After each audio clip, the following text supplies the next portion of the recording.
Four-time Mr Olympia Jay Cutler on Shark Tank, is Nick Walker a Mr Olympia contender, and Mark Bell speaks on why his YouTube channel was cancelled, plus much more. What's up, Desktopers? Xavier Wills here for Desktop Bodybuilding, and we are back with another bodybuilding news video. And let's kick it off with a bunch of interviews that took place by Mr Olympia TV, hosted by Tarek Elgindi and Chris the Real Deal Cormier. They interviewed tons of names there as well: Jay Cutler, Ronnie Coleman, you got Regan Grimes, Sean Clarita, tons of names. There's heaps more as well. I've just completely forgotten them off the top of my head. But the first one here is with big Ronnie Coleman, and he had some interesting things to say about the top, well, two of the top three at the Mr Olympia, Samson Dauda and Derek Lunsford. And he starts here with Derek Lunsford and his predictions on the 2024 Mr Olympia, and whether he has Derek winning or someone else. Do you believe that he is going to retain the title? Yeah, buddy. Are we talking about a dynasty? I wouldn't say a dynasty. No, that's not happening. But I do think he'll win again, though, for sure. So Ronnie Coleman's traditionally been pretty good with predictions as well. He obviously predicted Derek to win last year's Mr Olympia. He also, and this is well in advance, I believe, as well. He did predict that Victor Martinez was going to be the next Mr Olympia after him, which was actually wrong. But in 2007, Victor definitely laid claim to winning the Mr Olympia. He still would have been late, but not many people saw Victor Martinez as the next Mr Olympia. No one was saying it was more like Dennis Wolf and all these other names that were being thrown up there as the next Mr Olympia. And Victor Martinez, really, you could say he won the 2007 Mr Olympia. Other people still say Jay, but I think the consensus was most people had Victor winning. So anyway, that's for what that's worth. But anyway, there was another guy he spoke about as well in Samson Dauda, and whether he could be the next Ronnie Coleman. And here's what Ronnie had to say. And many people talking about Samson Dauda comparison, saying, listen, maybe this guy could be the next Ronnie Coleman. What do you think about Samson Dauda? I think he could be the next Ronnie Coleman, but he got to train like Ronnie Coleman and eat like Ronnie Coleman and do all the things that I did.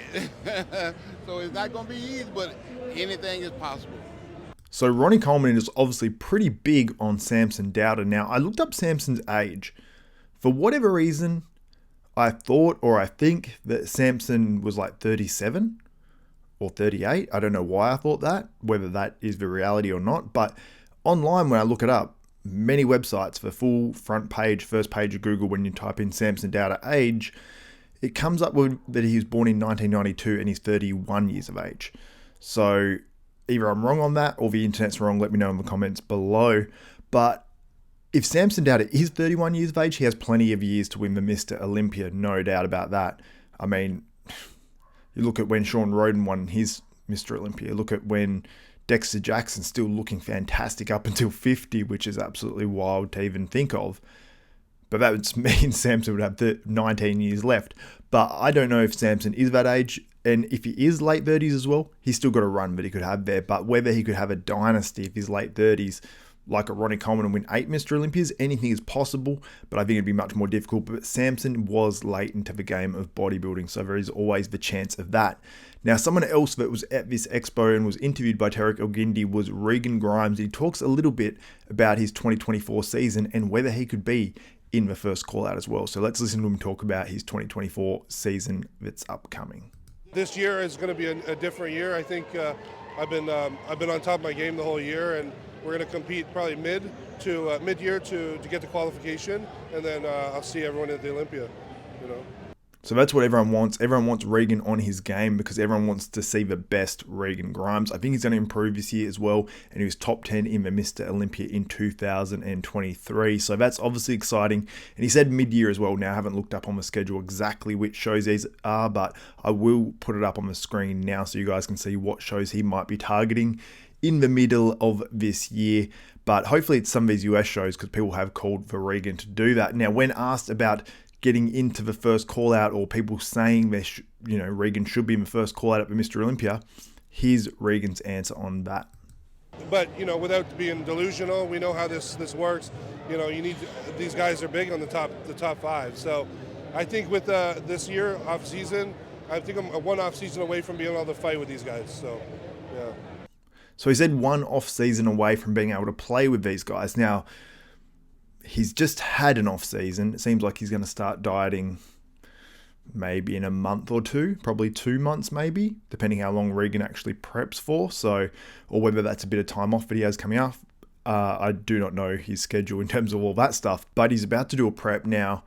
I don't believe then he's talking about an off season between, just say qualifiers in those mid-year shows, an off season between then and the Olympia, because it might be 12 weeks, 14 weeks. I don't know how many weeks it will actually be. So can't really have an off season there. So maybe he means in 2025, he thinks he'll be able to battle with that top 5 at the Mr Olympia. And I think that's realistic. I think that's exactly where I would say if Regan can stay locked in like he appears to have been lately, I think that Regan Grimes could be up in that top 5. And with Regan's sort of appeal and popularity, I think that he could really, really monetize that. We've seen what C-Bum's been able to do in terms of being a popular guy already and then winning the Olympia. And he's obviously catapulted now. Whether he would have got to those levels without it or not, I don't know. But I think Regan Grimes' career could absolutely go to the next level if he is able to achieve those levels of success at the Mr Olympia.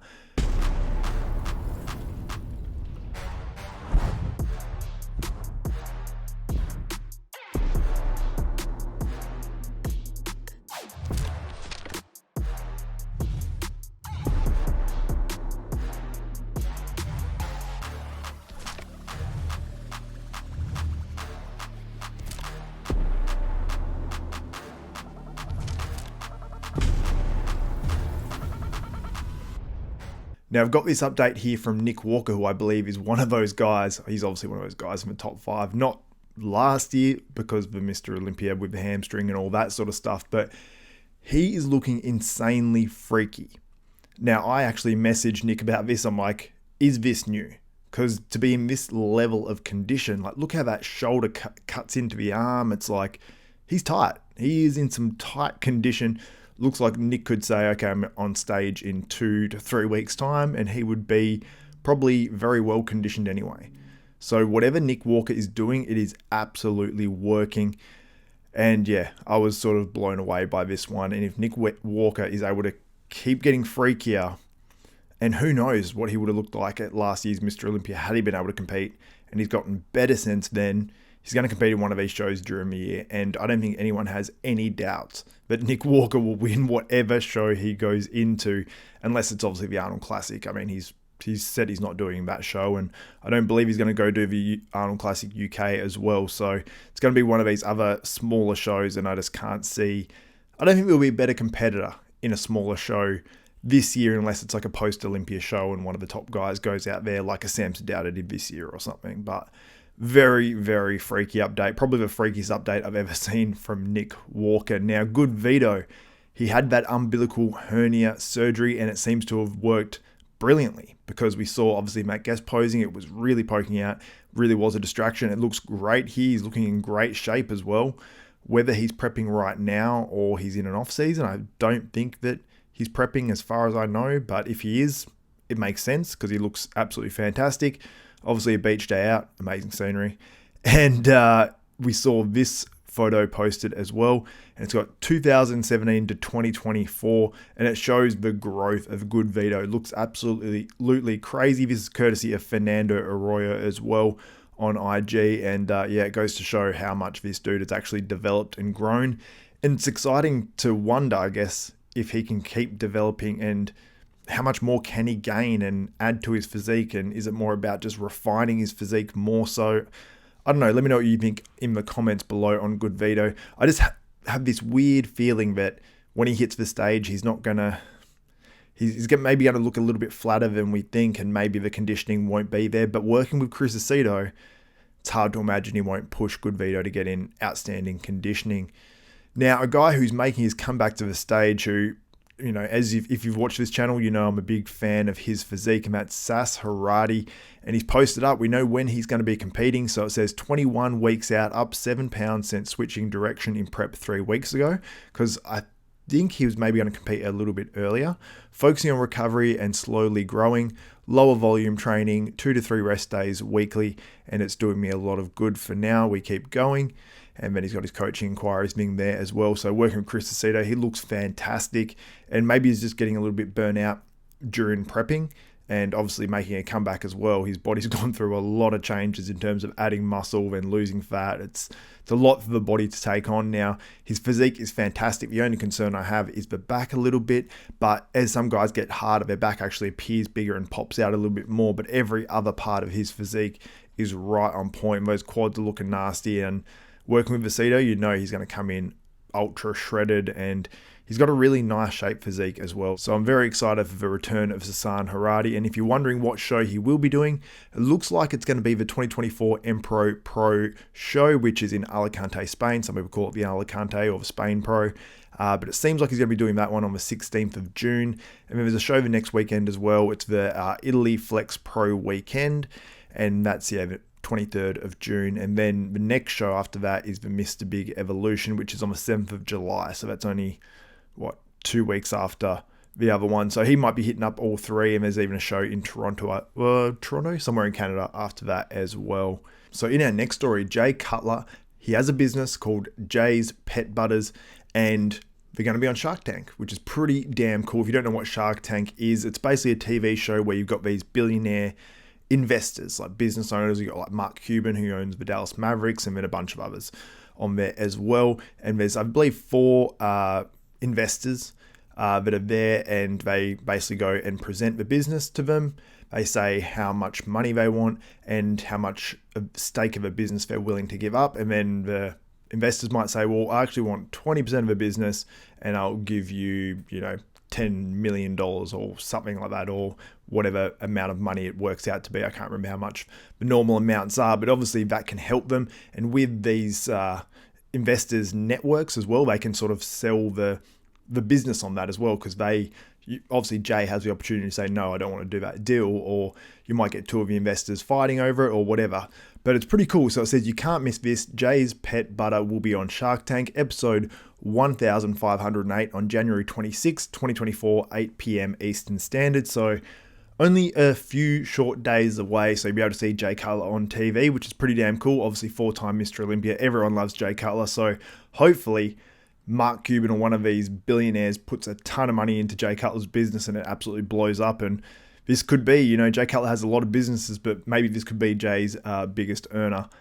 Now onto a story that sort of scares me a little bit. Mark Smelly Bell, he has the Mark Bell Power Project, which is a YouTube channel and was very, very popular. Very, very popular channel. I'm not sure how many subscribers they had when their channel got taken down and all this sort of stuff. But anyway, you can see here on Mark Bell's profile, husband, father of 2, squat, and it has his numbers there, ran Boston Marathon, banned from YouTube, owner of Slingshot, MB Power Project, Mind Bullet, and it says within you. So I don't know if that's all his businesses or what, but he created a product called the Slingshot, basically helps people with their bench press. It's like a sort of thing that goes across there. It's sort of as you go down, obviously it's pushing your elbows up.